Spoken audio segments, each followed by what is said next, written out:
नमस्कार, मैं हूं दीपक और आप देख रहे हैं डीएस के टॉक्स। आइए बात करते हैं अजब आईपीएल की गजब कहानी की, जहां पर कि लीग स्टेज के आखिरी मैच तक हमेशा एक सस्पेंस बरकरार रहता है कि प्लेऑफ में पहुंचने वाली चौथी टीम कौन सी होगी वो टीम। क्या वो आरआर होगी, क्या वो पंजाब होगी, क्या वो डीसी होगी, क्या वो केकेआर होगी। टेक्निकली देखा जाए तो आरआर और पंजाब के साथ साथ केकेआर और डीसी की जो उम्मीदें हैं वो अभी भी जिंदा हैं, लेकिन मेरा ऐसा मानना है कि आरआर की जो टीम है उनके सबसे ज्यादा चांसेस हैं प्लेऑफ में आने के, क्योंकि ये जो टीम है ये 14 पॉइंट पर बैठी है और अगर इन लोगों ने कल एमआई को पेल दिया तो ये लोग पहुंच जाएंगे प्लेऑफ में। हालांकि उनसे पहले हम आज शाम को पंजाब की टीम को देखेंगे, जो कि लखनऊ के मैदान में गज, गरुड़ और गोइनका की टीम से भिड़ने वाले हैं। वो गोइनका जो पॉडकास्ट में आकर के बड़े बड़े दावे करते हैं कि देखो हमारे पास ऋषभ पंत है और ऋषभ पंत कम से कम 10-15 साल तो क्रिकेट खेलेंगे, तो ज्यादा नहीं तो 10-12 ट्रॉफी तो हमको वो जिता ही देंगे। अब ये अलग बात है कि ये जो ट्रॉफीज हम लोग जीतेंगे ये खेल के मैदान में नहीं बल्कि सोशल मीडिया पर जीतेंगे, जहां पर कि कुछ ठुल्लों को बिठा देंगे जो कि खेल के ऊपर कम बात करेंगे, खिलाड़ियों की बातें कम करेंगे, वो लोग बकचोदियां करेंगे जर्सी के ऊपर। और हमारा जो कल्चर है उसे रिप्रेजेंट करता है एलएनजी का लोगो, जिसमें गज है, जिसमें गरुड़ है। गज जो है वो रिप्रेजेंट करता है स्ट्रेंथ को। तमाम बातों को निचोड़ ये है कि एलएचजी वालों ने ठुल्लों को बिठा करके माहौल बनाया साल भर, लेकिन परफॉर्म करा झाट भर। और यही झटूली टीम यानी कि एलएचजी आज शाम को लखनऊ में भिड़ेगी सरपंच साहब यानी कि श्रेयस अय्यर की उस टीम से, जो कि एक टाइम पर टेबल टॉपर बनी बैठी थी, 7 में से एक भी मुकाबला नहीं हारा था। लेकिन उसके बाद से इस टीम ने हार का जो सिलसिला पकड़ा वो अब तक रुकने का नाम नहीं ले रहा है। हालांकि आज का जो मैच है उस पर हम बात करेंगे थोड़ी देर के बाद।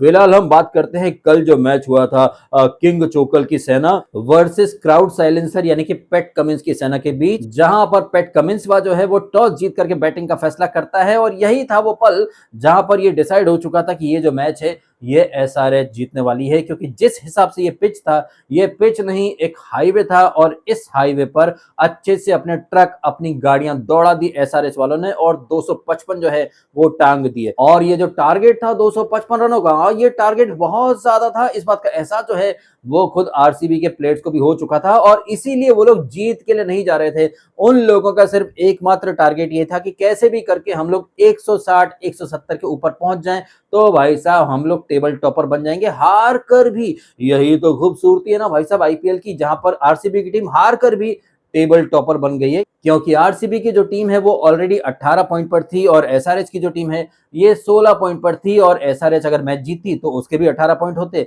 और आरसीबी के तो ऑलरेडी 18 पॉइंट थे। अब यहां पर निकलते हैं कैलकुलेटर और कैलकुलेटर निकले, उन्होंने घोड़ा भाग करा और उसके बाद ये फैसला आया कि अगर आरसीबी की टीम 166 रन बना लेगी तो उनका रन रेट जो है वो एसआरएच से काफी अच्छा हो जाएगा, इनफैक्ट जीटी से भी अच्छा हो जाएगा और आराम से किंग चोकल की जो सेना है वो टेबल टॉपर बन जाएगी। और फिर ये चीजें कैसे हुई ये तो आपने देख लिया।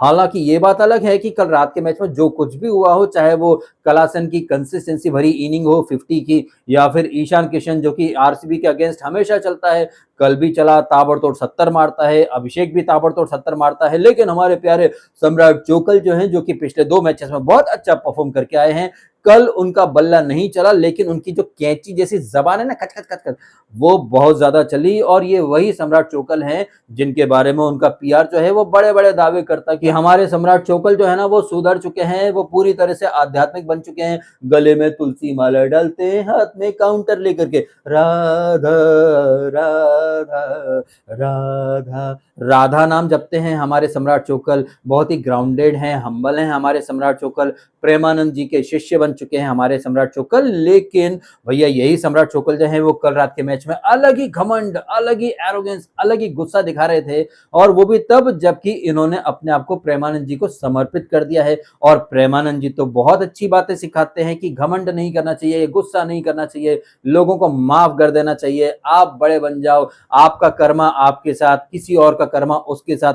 प्रेमानंद जी तो ऐसी बातें सिखाते हैं ना। लेकिन हमारे सम्राट चोकल जो कि गले में तुलसी माला डालते हैं, राधा राधा नाम जपते हैं, खुद को प्रभु की शरण में सौंप चुके हैं, लेकिन उसके बावजूद सम्राट चोकल का गुस्सा देखो, और गुस्सा भी फालतू सी बात के ऊपर। अगर सम्राट चोकल ने कल 50 मारी होती, सेंचुरी मारी होती तो समझ में भी आता, लेकिन सम्राट चोकल ने तो कल सिर्फ टुक टुक किया है, और वो भी बहुत ही बुरी तरह से, और बुरी तरह से टुक टुक करने के बाद ये सम्राट चोकल आउट हो जाते हैं। ना आपका बल्ला चला, ना ही आपकी टीम जीती, तो घमंड किस बात का? और इतना घमंड कि आपने वो ट्रेविस हेड से हाथ तक नहीं मिलाया। ठीक है, हम मानते हैं कि उसने ठुल्ले हेड ने आपको स्लेज करा होगा, वैसे स्लेजिंग तो आप भी करते हो, आप तो हमेशा उड़ते तीर लेते हो। कौन भुला सकता है वो टेस्ट मैच, जॉनी बेस्टो को जबरदस्ती आपने उंगली करी थी। ये जो हरकतें हैं ना विराट कोहली की, इन्हीं हरकतों की वजह से मैं विराट कोहली को बार बार छमिया चोखली बोला करता था, लेकिन फिर बाद में यही विराट कोहली जो है वो मंदिर मंदिर जाना शुरू करता है। हमें लगता है कि भाई ये बंदा जो है वो स्पिरिचुअल हो चुका है, ये मोह माया गुस्सा घमंड इन सबसे परे हो चुका है, लेकिन नहीं, हमारी ये जो गलतफहमी है ये बार बार दूर कर देता है विराट कोहली। क्योंकि जब भी विराट कोहली मैदान पर उतरता है, ठीक है, मैदान में आप उतरे, आप अपना बेस्ट देना चाहते हो, हाईली कॉम्पिटिटिव हो जाते हो, वो हमें समझ में आता है, लेकिन जब मैच खत्म हो गया है, बंदा आ रहा है हाथ मिलाने के लिए, आप भी मिला लो ना। लेकिन नहीं, आप तो साबित कर रहे हो कि प्रेमानंद जी की बातें आप इधर से सुनते हो और इधर से ही निकाल देते हो, क्योंकि जो घमंड आपने दिखाया है, अरे भाई साहब पूछिए ही मत। ऐसा घमंड कोई निब्बा दिखाए, कोई नया खिलाड़ी दिखाए तो समझ में आता है, लेकिन Virat Kohli the GOAT, the modern day chase master, the modern day legend, जिसने अपनी लाइफ में सब कुछ अचीव कर लिया है, लेकिन इसके बावजूद बड़प्पन दिखाने के बजाय, बड़ा दिल दिखाने के बजाय, विराट कोहली तो इतने छोटे दिल के इंसान के तौर पर खुद को दिखा रहा है कि पूछिए मत। और जैसा कि मैंने ऑलरेडी कहा कि ताली दोनों हाथों से बजी थी, अगर ठुल्ले हेड ने कुछ बोला है तो आपने भी तो बोला ही है ना, लेकिन नहीं, आप अपने बोले शब्द भूल जाते हो और आप बस इतना याद रखते हो, अबे मैं गोट हूं यार, मैं विराट कोहली हूं,